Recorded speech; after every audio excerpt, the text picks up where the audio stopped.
नमस्कार दोस्तों। आज हम बात करने वाले हैं थिएटर में रिलीज हुई एक हिंदी फिल्म के बारे में जिसका नाम है द वैक्सीन वॉर। इसके लीड रोल में आपको नजर में आएंगे नाना पाटेकर, पल्लवी जोशी, और इस फिल्म के जो डायरेक्टर ने वो है विवेक रंजन अग्निहोत्री जी, जिन्होंने इससे पहले द कश्मीर फाइल नाम की ब्लॉकबस्टर फिल्म हमें दे चुके हैं। अब दोस्तों, इस फिल्म को देखने के बाद मेरा जो ओपिनियन बनता है उसको मैं अगर आपको बताऊं तो दोस्तों मैं इतना ही कहूँगा कि अगर अभी तक आप लोगों ने ये फिल्म नहीं देखी है तो अभी के अभी जाइए, टिकट्स बुक कराइए और अपनी पूरी फैमिली के साथ इस फिल्म को देखने के लिए जाइए।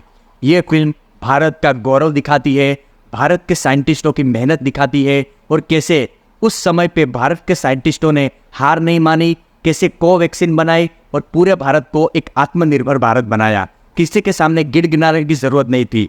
और जो लोग ये कहते थे कि इंडिया कैन डू इट से अब वो लोग ये कहने लगे हैं इंडिया कैन डू इट। तो दोस्तों ये फिल्म सच में आपको भावुक करेगी, इमोशनल करेगी। अब दोस्तों विवेक जी की जो रिसर्च है वो सच में काबिले तारीफ होती है। कश्मीर फाइल्स में जो भी फैक्ट्स, तथ्य हमारे सामने प्रस्तुत किए थे उसको देखने के बाद हम सब दंग रह गए थे।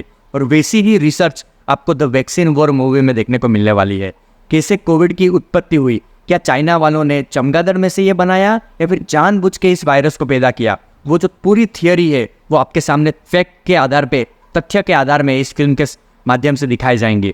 इसके अलावा वैक्सीन बनाने की जो भी प्रोसेस होती है, चाहे वो फेज 1 हो, फेज 2 हो, किस प्रोसेस से उसको गुजरना पड़ता है, पहले उसको किन एनिमल पे ट्राई किया जाता है, वो पूरी प्रोसेस आपको इस फिल्म में दिखाई जाएगी। मतलब जो भी एक मनगढ़ंत कहानी होती है ना कि यार वैक्सीन बनाना हो तो इस तरीके से करना पड़ता है, इसी टेक्नोलॉजी यूज होती है, वो ऐसी मनगढ़ंत कहानी नहीं, पूरी रियल मतलब पूरी प्रोसेस आपको दिखाई जाएगी कि कैसे वो लोग पहले चूहे पे, उसके बाद बंदरों पे कैसे वो वैक्सीन का इस्तेमाल करते हैं, उसके बाद जो भी उनमें हाव भाव में बदलाव आते हैं, उनके शरीर में जो चेंज होते हैं, वो पूरी तरीके से प्रोसेस हमारे सामने दिखाई जाएगी। हाँ, कुछ लोगों को वो सीन बोरिंग लग सकता है क्योंकि वहाँ पे एंटरटेनमेंट नहीं मिलेगा, लेकिन जो लोग को जानने की उत्सुकता है, कुछ नया जानने की उत्सुकता लोगों के मन में है, तो उनको ये फिल्म जरूर से पसंद आएगी।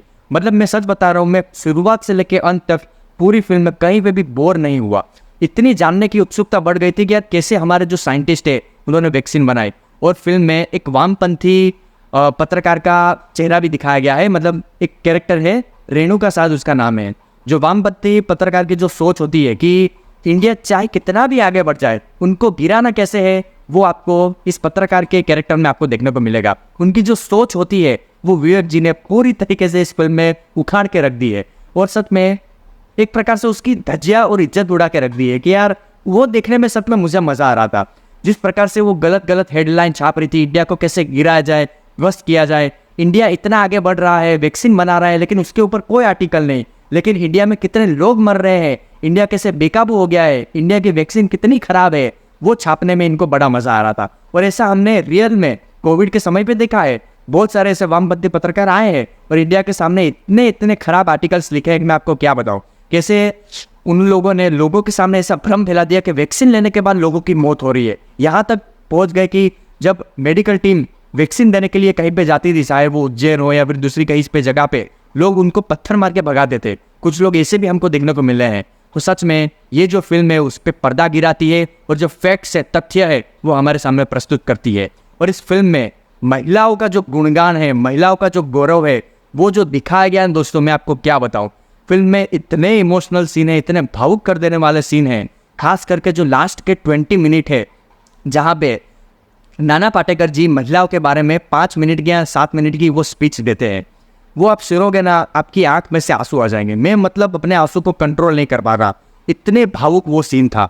और पल्लवी की जोशी जी की जो एक्टिंग थी वो इसमें 4 चांद लगा देती है। और नाना पाटेकर जी के तो मैं आपको क्या ही बताऊं। अगर इस कैरेक्टर के लिए, मोहन भार्गव कैरेक्टर के लिए अगर कोई परफेक्ट चॉइस था तो वो नाना पाटेकर जी ही थे। इतने शानदार तरीके से उन्होंने एक्टिंग की है। तो ये फिल्म आपको जरूर से देखनी चाहिए। ये हमारे भारत की फिल्म है, हमारे भारत के गौरव दिखाने वाली फिल्म है।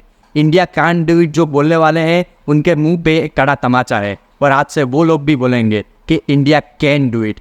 मैं इस फिल्म को दूंगा 9.5 आउट ऑफ 10 स्टार्स। आपके रिव्यू कैसा लगा कमेंट सेक्शन में ज़रूर बताएगा और अगर रिव्यू अच्छा लगा हो तो लाइक ज़रूर कीजिएगा। तब तक के लिए फिर मिलते हैं। जय श्री राम।